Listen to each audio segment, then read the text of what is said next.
Next, we have the bull leaping fresco, and while this is not the bull leaping fresco, it is, well, bull leaping. Here's the fresco. So this is a bomb fresco, or a true fresco, found in the palace at Knossos, or at least parts of it.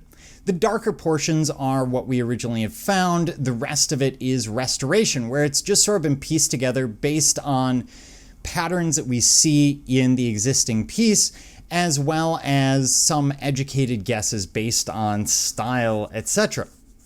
And we're not really sure what they're doing. We think that it may be a Minoan ceremony, maybe a coming-of-age ceremony, maybe an athletic event known as bull leaping. One of the ideas being that one would grab onto the bull's horns and sort of flip onto its back and just sort of try and stand on its back for a half a second before jumping off and hopefully surviving.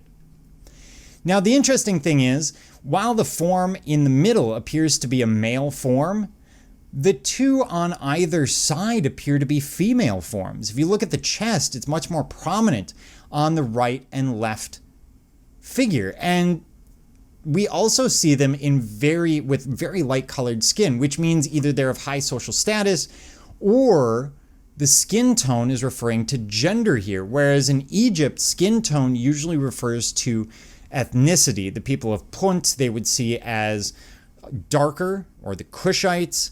Other peoples they would see as lighter, and they would paint them as such in pieces that we didn't look at in this class. So it's possible that this is a woman with fair skin, or this is economic status, but it's definitely females. These two on either end are definitely female forms. And then in the center, we seem to have a man with the red skin, giving this sense of someone who's out working in the gymnasium, in the fields, whatever the situation is. But we do have these profile views, almost composite, but predominantly profile views. So the bull and the figures are all in fairly strict profile. And this is in the Minoan style. If you ever saw the Disney movie Hercules, they capture this very well in their animation.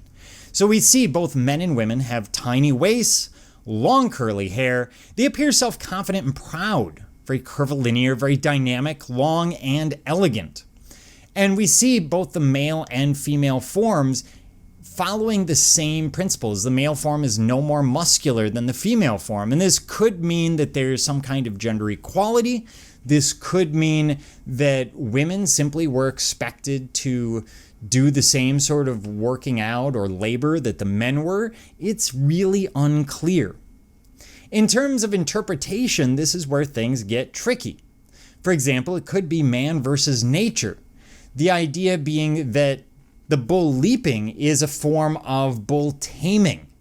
And so here we're seeing another fresco, or the reconstruction of another fresco, where we see that bull leaping act, but we see it as part of taming the bull. In other words, trying to grab behind its neck and pull it down, trying to basically show dominance over it.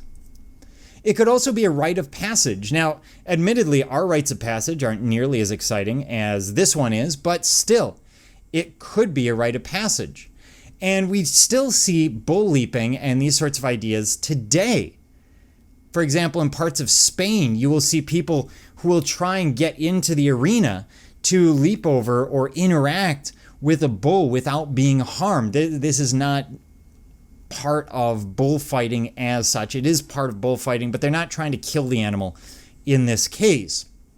Although in the United States, we don't entirely get it right all the time. Sometimes bull leaping means something, well, completely different.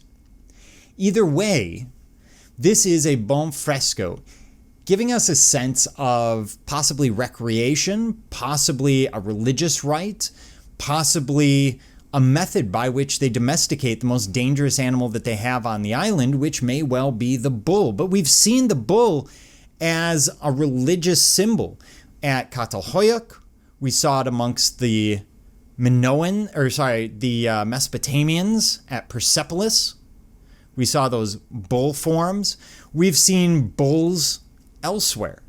And so there are a lot of possibilities here for what it means. And this is part of the beautiful enigma, which is the ancient world.